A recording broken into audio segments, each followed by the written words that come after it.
بسم الله الرحمن الرحيم. الحمد لله رب العالمين، والصلاة والسلام على رسول الله صلى الله عليه وسلم. اللهم علمنا ما ينفعنا وانفعنا بما علمتنا وزدنا علما والحقنا بعبادك الصالحين. اللهم ألهمنا رشدا وألهمنا الإخلاص والصواب في أعمالنا وفعالنا وسقناتنا وجميع أعمالنا. رب اشرح لي صدري ويسر لي أمري واحلل عقدة من لساني يفقه قولي. Amma baad. Assalamu alaikum wa rahmatullahi wa barakatuh.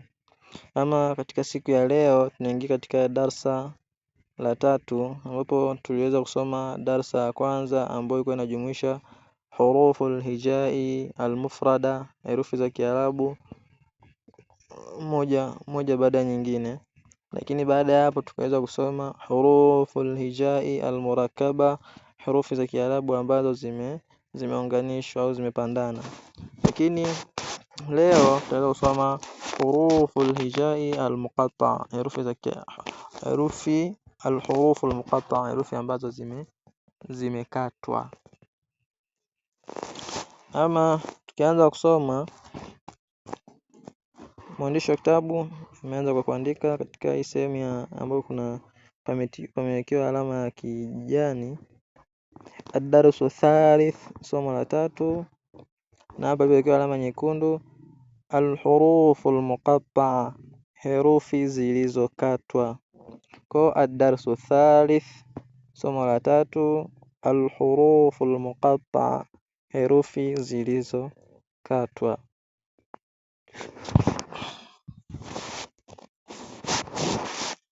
Ama nikianza na hii sehemu ya kwanza, alif lam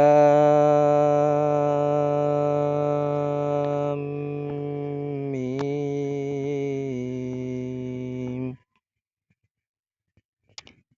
Narudia, alif lam mim. Na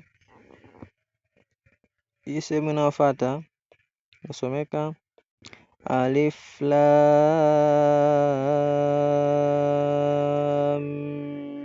mim sad. Narudia, alif lam mim sad.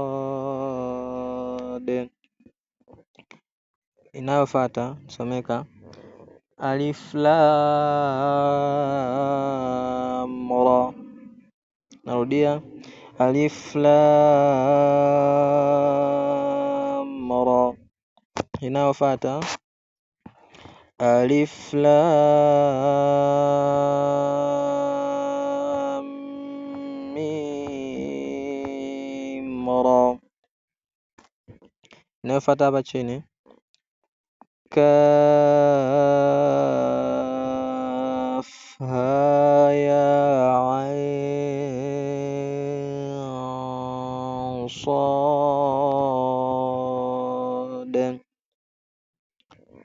Ama kwa siku ya leo tutaishia hapa. Nitaweza kutoa darsa ambayo kila mmoja nitaweza kutoa kazi ambayo kila mmoja atatakiwa apitie na ifanye nitumie voice note. Wa hadha, assalamu alaikum wa rahmatullahi wa barakatuh.